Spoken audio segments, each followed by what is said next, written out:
Class 12 geography का board exam अब बहुत ही पास आ गया है और आपको जरूरत है एक बहुत ही शानदार प्रैक्टिकल लॉजिकल स्ट्रेटेजी की। इसलिए आपके गुरु भैया हाजिर हो गए एक बहुत ही प्यारी वीडियो के साथ। इस वीडियो को बस एंड तक देख लीजिए, पूरी ज्योग्राफी की स्ट्रेटेजी बनकर रेडी हो जाएगी। माइंड में एकदम आपको क्लियर हो जाएगा कि भाई ज्योग्राफी का प्रिपरेशन सही से करना कैसे है। बिना टाइम वेस्ट किए सीधा इस वीडियो को चालू करते हैं। वीडियो एंड तक देखिएगा, कॉपी और पेन लेकर बैठिएगा वरना बाद में कंफ्यूजन हो सकता है। सबसे पहले तो भाई हमें वेटेज पता होना चाहिए, कितने चैप्टर्स आ रहे हैं वो पता होना चाहिए। तो ज्योग्राफी में टोटल आपको 17 चैप्टर्स देखने को मिलते हैं, 2 बुक्स हमारी चलती हैं। यहां पर आप एक चीज नोटिस करेंगे कि ज्योग्राफी में सीबीएसई में हमें चैप्टर वाइज वेटेज नहीं दिया होता है। यहां पर हमें देखने को मिलता है यूनिट वाइज वेटेज। जैसे फॉर एग्जांपल, अगर हम primary activities, secondary activities, tertiary, transport, international trade की बात करते हैं, यूनिट 3 की बात करते हैं, तो टोटल 19 मार्क्स के हमें क्वेश्चन देखने को मिलने वाले हैं। यूनिट 2 में 2 चैप्टर आते हैं, हमें टोटल 8 मार्क्स के क्वेश्चन देखने को मिलने वाले हैं। यूनिट 1 में एक ही चैप्टर है, हमें 3 मार्क्स के क्वेश्चन देखने को मिलने वाले हैं। तो बात एकदम सिंपल है कि ज्योग्राफी में भाई हर एक चैप्टर को थोड़ा हमें अच्छे से करना पड़ेगा। यहां पर हम ऐसा नहीं कर सकते कि एक चैप्टर को कर लिया दूसरे को छोड़ दिया, ये चीज काम नहीं करेगी। दूसरी बुक में भी अगर आप नोटिस करेंगे सेम चीज आपको देखने को मिलेगी। यूनिट 1 यूनिट 2 में यहाँ तो चलो एक एक चैप्टर है तो दिक्कत नहीं है, लेकिन यूनिट 3 में 1 2 3 4 चैप्टर देखने को मिल रहे हैं। तो ये चीज फॉलो हो रही है। दोनों बुक का वेटेज एकदम सेम है। 35 मार्क्स का आपको वेटेज देखने को मिलेगा। 35 प्लस 35 टोटल 70 मार्क्स। लेकिन यहां पर अब एक प्रॉब्लम आ रही है। अब ऐसे हर चैप्टर को इक्वल वेटेज देने लग गए तो फिर तो प्रॉब्लम हो सकती है, टाइम कम है। तो यहां पर हम थोड़ा सा स्मार्ट वर्क करेंगे। इस वीडियो को देखने के बाद आप YouTube पे सर्च करना या फिर डिस्क्रिप्शन में चेक कर लेना, geography most important topics video by the twin Bros. इस टॉपिक पर एक डेडिकेटेड वीडियो मैंने आपके लिए बना दी है, जहां पर मैंने आपको बताया है कि पिछले 10-15 सालों में कौन से वो टॉपिक्स हैं जो सबसे ज्यादा बार रिपीट हुए हैं। अब ऐसा नहीं करना है आपको कि वो वीडियो देख के सिर्फ वही वही टॉपिक आप करोगे, नहीं करना हमें सारे टॉपिक्स हैं, लेकिन जो ये इंपॉर्टेंट टॉपिक्स है ना, उन पर हम ज्यादा ध्यान देंगे, उन पर हम ज्यादा फोकस करेंगे। अब स्ट्रेटेजी में आगे बढ़ते हैं। आपको टोटल में ना सबसे पहले तो ये पता करना है टोटल चैप्टर्स कितने हैं, वो मैंने बता दिया 17। अब आपको 3 लिस्ट बनाना है। इसी समय वीडियो को पॉज करके आप 3 लिस्ट बनाने की कोशिश करिएगा। पहली लिस्ट में वो चैप्टर आएंगे जो आपके अभी तक बिल्कुल भी नहीं हुए हैं, वहां आपने कुछ भी नहीं किया है। दूसरी लिस्ट में वो चैप्टर आएंगे जो आपके बहुत अच्छे से हो गए हैं, वहां पर आपको फुल कॉन्फिडेंस आ रहा है, मतलब आपने कई बार उसको कर लिया। 100% कॉन्फिडेंस तो किसी को नहीं आता, लेकिन फिर भी आपने बहुत अच्छे से उन्हें कर लिया है। और तीसरे उसमें वो चैप्टर आएंगे जो आपने कर तो लिए हैं, लेकिन वहां पर आप भूल रहे हैं। आपको ऐसा लग रहा है कि भाई रिवीजन तो करना पड़ेगा वरना ये हमसे नहीं बनने वाले। ये 3 लिस्ट आप बना लेंगे ना तो आपका काम बहुत आसान हो जाएगा। हो सकता है तीनों लिस्ट ना बन पाए, फॉर एग्जाम्पल कोई चैप्टर ऐसा हो ही ना जो आपका नहीं हुआ है, तो फिर वो लिस्ट आप छोड़ देंगे। लेकिन फिर भी 3 लिस्ट बनाने की कोशिश करेंगे। वो चैप्टर जो हो चुके हैं, वो चैप्टर जो नहीं हुए, और वो चैप्टर जो हो चुके हैं लेकिन बहुत अच्छे से नहीं हुए हैं। ये लिस्ट आपने बना ली, आपका काम एकदम आसान हो जाएगा। सबसे पहले मैं आपको बताता हूं हर लिस्ट का आप चैप्टर सही से कैसे करेंगे, फिर मैं आपको बेस्ट रिसोर्सेस भी बताऊंगा। वो चैप्टर जो आपके बिल्कुल भी नहीं हुए, वहां एनसीईआरटी तो हमें करना पड़ेगा, तो हम एनसीईआरटी करेंगे। एनसीईआरटी की 1 शॉट वीडियोस आपको चैनल पर मिल जाएंगी, आर्चा दीदी ने बहुत शानदार पढ़ाया हुआ है। आप एनसीईआरटी रीड भी कर सकते हैं, वो आपकी मर्जी है, आपको एनसीईआरटी करना है। अगर आपने पहले कभी एनसीईआरटी करी हुई है, आपको ऐसा लग रहा है कि यार ये तो बनता है, तो फिर आप आगे भी बढ़ सकते हैं। चैनल की रैपिड रिवीजन वीडियोस, नोट्स वगैरह फॉलो कर सकते हैं, आगे मैं आपको बताऊंगा अभी। इसके बाद क्वेश्चन आंसर और एमसीक्यूज आप करेंगे। हमने एनसीईआरटी कर ली, हमने क्वेश्चन आंसर कर लिए, हमने एमसीक्यूज कर लिए।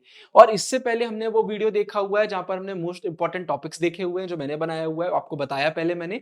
तो आपको ये भी आइडिया है कि चैप्टर के सबसे इंपॉर्टेंट टॉपिक्स कौन से हैं, उन्हें आपने बहुत अच्छे से कर लिया। और आखिरी में ऑब्वियसली कुछ दिनों बाद रिवीजन। वो चैप्टर जो आपके नहीं हुए उसमें अगर आप रिवीजन नहीं करोगे तो भूल जाओगे। अब कहां से करना है, कैसे करना है, वो मैं आगे बताऊंगा। दूसरी लिस्ट आती है डन, मतलब वो चैप्टर जो आपके हो गए। तो उन चैप्टर में आप बार बार एनसीईआरटी वगैरह नहीं करेंगे, आपको वहां पर सिर्फ क्वेश्चन आंसर एमसीक्यूज करना है। आप क्वेश्चन आंसर करेंगे, एमसीक्यूज करेंगे, और ये करते वक्त अगर कोई क्वेश्चन ऐसा आता है जो आपसे नहीं बन रहा है, तो वो क्वेश्चन जिस भी टॉपिक से आया है उस टॉपिक को आप फिर से कर लेंगे। मतलब आपने चैप्टर नंबर 1 करा, वहां पर 2 क्वेश्चन आपसे नहीं बने, वो 2 क्वेश्चन जिस भी टॉपिक से आए उस टॉपिक को कर लिया। थोड़ा स्मार्ट वर्क करेंगे, अपना टाइम बचाने की कोशिश करेंगे। आगे अभी मैं बताऊंगा, आपके दिमाग में क्वेश्चन आ रहा होगा कि भैया एनसीईआरटी टच ही नहीं करना है क्या? आगे इसको हम क्लियर करेंगे। इसके बाद वो चैप्टर जहां पर डर लग रहा है, रिवीजन करने की जरूरत है, तो सबसे पहले क्वेश्चन आंसर और एमसीक्यूज करेंगे। कई बार डर हमें लग रहा होता है लेकिन रियलिटी डिफरेंट होती है। क्या पता आपको डर लग रहा है लेकिन आपसे पूरा बन रहा हो। तो हम पहले क्वेश्चन आंसर एमसीक्यू करके देखेंगे कि कितना बन रहा है, कितना नहीं बन रहा है। वो क्वेश्चन जो नहीं बनेंगे, वो जिस भी टॉपिक से आए वो टॉपिक को आप देख सकते हैं फिर से। और यहां पर हम रैपिड रिवीजन करेंगे। यहां रैपिड रिवीजन करना इसलिए जरूरी है क्योंकि अंदर से कॉन्फिडेंस नहीं आ रहा है। तो एक बार जल्दी जल्दी पूरे चैप्टर का रिवीजन कर लेंगे, तो अगर हम कुछ भूल भी रहे होंगे तो वो हमसे बनने लग जाएगा कम समय में। तो क्वेश्चन आंसर एमसीक्यू करेंगे, रैपिड रिवीजन करेंगे, और वो क्वेश्चन आंसर जो बिल्कुल नहीं बन रहे या रैपिड रिवीजन करते करते ऐसा लगता है कि ये टॉपिक तो बिल्कुल भूल गए, तो वो टॉपिक फिर हम मेन बुक से बहुत अच्छे से कर लेंगे। ये स्ट्रेटेजी हम रिवीजन वाले लिस्ट के लिए फॉलो करेंगे।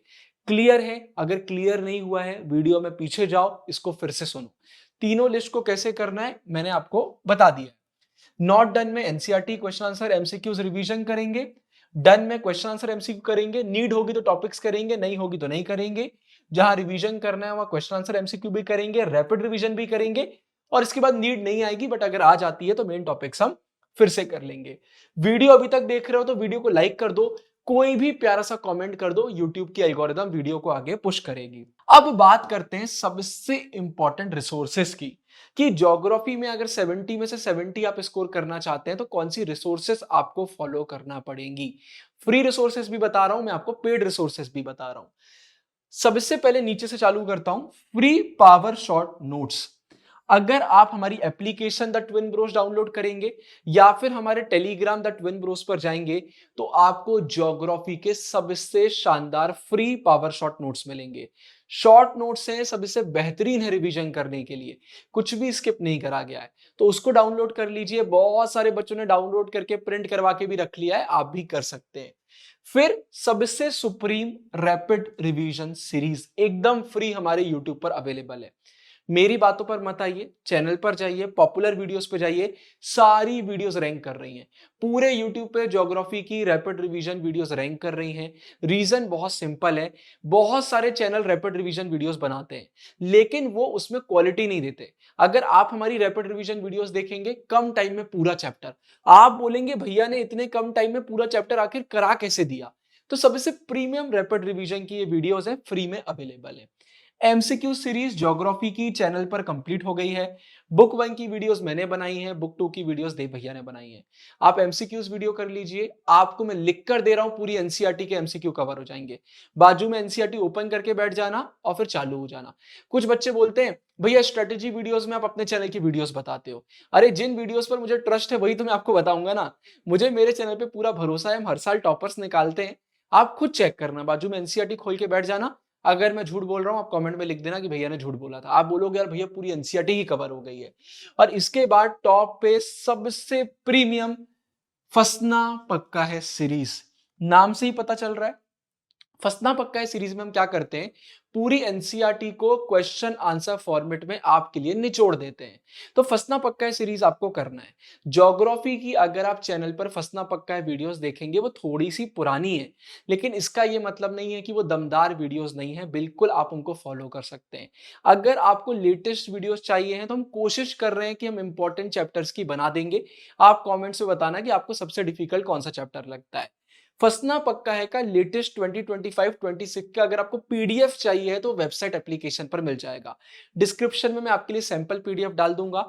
वो पेड है लेकिन अगर आप उसको यूज करेंगे उससे प्रीमियम और कुछ भी नहीं है। फिर इसके बाद मैं कुछ प्रो टिप्स आपके साथ शेयर कर देता हूं। नंबर 1, ज्योग्राफी में टर्म्स डेटा में बहुत सारे बच्चों को प्रॉब्लम होती है। डिस्क्रिप्शन में पीडीएफ में आपके लिए डाल दूंगा। हमारी एप्लीकेशन द ट्विन ब्रोस में जो फ्री कोर्स है ना, उसमें फ्री पीडीएफ है, टेलीग्राम पर भी अपलोडेड है। इन्हें आप यूज करोगे आपको बहुत मदद मिलेगी। मैप्स की वीडियो आ गई है, उसके बाहर मैप आ ही नहीं सकता क्योंकि मैंने पूरे सिलेबस के मैप करवा दिए हैं। आप वो वीडियो देख लेना, आपके मैप पे मार्क्स नहीं कटेंगे। फिर सीबीक्यू मतलब कॉम्पिटेंसी बेस्ड क्वेश्चंस, सीएसक्यू मतलब केस स्टडी वाले क्वेश्चंस। तो देखो भाई, जो फंसना पक्का है का पीडीएफ है और जो चैनल की वीडियोस हैं उसमें कॉम्पिटेंसी वाले क्वेश्चंस सारे कवर्ड हैं, सारे पीवाईक्यूज कवर्ड हैं। केस स्टडी की बात करते हैं, ये भी उसमें सारे कवर्ड है। तो इसके लिए आपको अलग से कुछ भी नहीं करना है। अगर आप फसना पक्का है की वीडियोस या फिर लेटेस्ट पीडीएफ परचेज कर रहे हो, ये चीज आपकी हो जाएगी। फिर क्विक रिवीजन। देखो भाई, क्विक रिवीजन करने में कभी पीछे नहीं हटना चाहिए। आपके पास टाइम है, जल्दी से एनसीईआरटी को पलटा लो, नोट्स कर लो, रैपिड रिवीजन वीडियो फिर से कर लो, फंसना पक्का है फिर से कर लो। क्विक रिवीजन करने से ब्रेन को सिग्नल जाता है कि ये चीज इंपॉर्टेंट है और ब्रेन उसको नहीं भूलता है। तो क्विक रिवीजन तो करते ही रहना चाहिए, उसमें कोई बुराई नहीं है। जब टाइम मिले मैप वाला वीडियो देख लो, तो ये तो करना ही चाहिए। अब सैंपल पेपर्स, अगर आपको टाइम मिलता है तो दिन भर पढ़ने के बाद रात में 3 घंटे का टाइमर लगाइए और सैंपल पेपर करिए। इन केस अगर आपको टाइम नहीं मिलता है तो फिर सैंपल पेपर को आप पढ़ सकते हैं। पढ़ने से पूरे चैप्टर के आपके पीवाईक्यूज वगैरह कवर होंगे, टाइम मिले तो। और कुछ आंसर लिखकर प्रैक्टिस करिए, 5 मार्क्स वाले आंसरों को थोड़ा बहुत लिखकर प्रैक्टिस करिए, जिससे आपकी थोड़ी आंसर राइटिंग इंप्रूव हो। ज्योग्राफी में टॉपर आंसर शीट में डिस्क्रिप्शन में भी डाल दूंगा, आपको गूगल पर भी मिल जाएगी, उसको पढ़िए। उससे भी आपको आइडिया लगेगा कि भाई सैंपल पेपर कैसे करते हैं, आंसर शीट को अच्छा कैसे बनाते हैं। और इसके बाद टेलीग्राम, हमारा the twin Bros Telegram download कर लीजिए। भर भर के मटेरियल प्रोवाइड होने वाला है। अगर आप ज्वाइन नहीं करेंगे तो आप एक गलती कर रहे हैं। द ट्विन ब्रोस नाम का मिल जाएगा, बोर्ड्स में हम भर भर के, सीयूटी में भर भर के आपको मटेरियल प्रोवाइड करेंगे। ये पूरी स्ट्रेटेजी आती है। आखिरी में आपको पता लग ही गया होगा, बट फिर बता देता हूं, हमारे योद्धा बैचेस लॉन्च हो गए। सीयूटी यूजी 2026 ह्यूमैनिटीज के सारे मेजर सब्जेक्ट्स के सबसे प्रीमियम योद्धा बैचेस। इन बैचेस में अगर आप एनरोल करते हैं, आपको अभी से मॉक्स मिल जाएंगे, चैप्टर वाइज एमसीक्यूज मिल जाएंगे, रिकॉर्डिंग्स मिल जाएंगी, प्रीमियम ग्रुप्स मिल जाएंगे। और बोर्ड एग्जाम एंड होने के बाद अप्रैल फर्स्ट वीक में आपको लाइव क्लासेस देखने को मिलेंगी, जहां पर पूरा सिलेबस स्क्रैच से कराया जाएगा। ऐसा प्रिपरेशन कराएंगे किसी के बस की नहीं होगी। जब YouTube पे ये क्वालिटी प्रोवाइड कर रहे हैं तो आप सोचिए लाइव क्लासेस में क्या होता होगा। बस यही मुझे बताना था। डिस्क्रिप्शन में सारे लिंक हैं। आप हैं फ्यूचर टॉपर। ज्योग्राफी के पेपर के लिए all the best. Signing off, Guru टहंगुरिया।